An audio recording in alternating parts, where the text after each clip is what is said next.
I think the implications are dangerous, but and it's easy to ridicule them.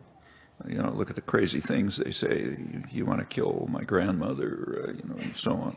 And there's a lot of nonsense. That's true. But what we really ought to be asking ourselves is why the peace movement, the left, the activist organizations aren't organizing these people. I mean, a lot of what they're protesting is pretty sensible. I mean, a lot of the protests, for example, are against the bailout, the massive bailout. You know, they feel that they were betrayed. You know, they worked very hard to prevent it, and 2 minutes later they got it. And why should the bankers end up from the recession more powerful than they were before, which is what's happening? You can read it in the business press. They're exulting about it. They're more powerful than they were before. The big banks are even bigger than they were. The government insurance policy, the too big to fail insurance policy, is guaranteeing them that they can continue doing exactly what they were doing, which tanked the economy. They can make risky loans and investments. Since it's risky, they'll make a lot of profit. Money coming out of their ears. If it collapses, the taxpayer will come in and bail them out because they're too big to fail.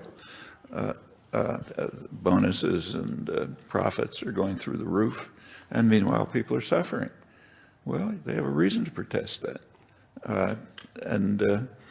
But the tragedy is that the protests and many other things, the protests are being organized by pretty much the same sectors that are creating the crisis. I mean, the corporate money that's behind them is the ones who are very happy that it's coming out like this. And it's a real failure of the activist movements, the left, the peace movement, so on, that we're not organizing. I think that's the question we ought to ask. And there are other things. I mean, there are historical memories that are awakened. You don't want to draw analogies too closely, but there's some similarities which are not encouraging, certainly for someone my age. These people have real grievances. I mean, I have not seen a demographic analysis of, those who call in on talk shows, but I listen to them a lot, and they're interesting. I mean, if you sort of suspend disbelief, you forget about reality of the world, and just listen, it's not a joke.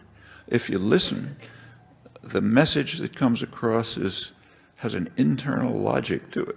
It's coherent.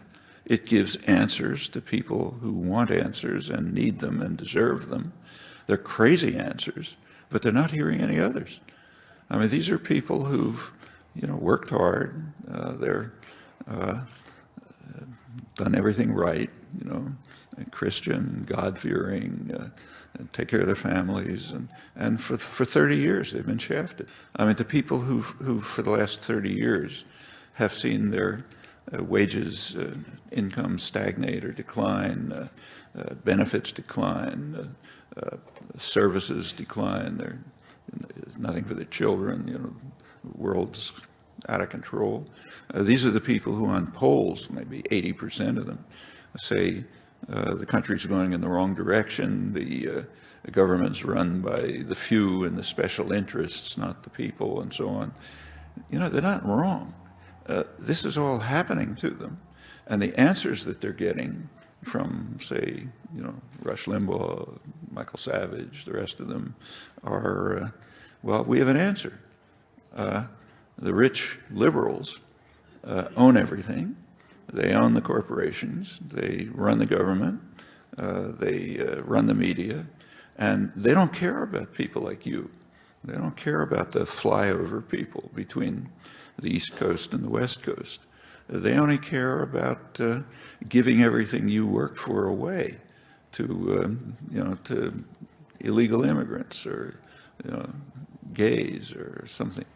So we got to protect ourselves from them. And furthermore, they run the government.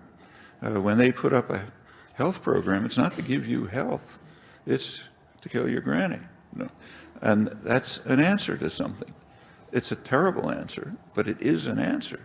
And if you do suspend disbelief, you forget about what's happening in the world, really, it's a coherent answer. Now, they're not hearing anything else. And the memory that comes to my mind, again, I don't want to press the analogy too hard, but I think it's worth thinking about, is late Weimar Germany. There were people with real grievances. The Nazis gave them an answer. It's the fault of the Jews and the Bolsheviks, and we've got to protect ourselves from them. And that'll take care of your grievances. And we know what happened. Germany in the 1920s was, the most civilized, the peak of Western civilization, in the arts and the sciences, highly democratic, functioning democratic institutions. A decade later, it was, the pits of human history. Again, the analogy is it's not close, but it's frightening.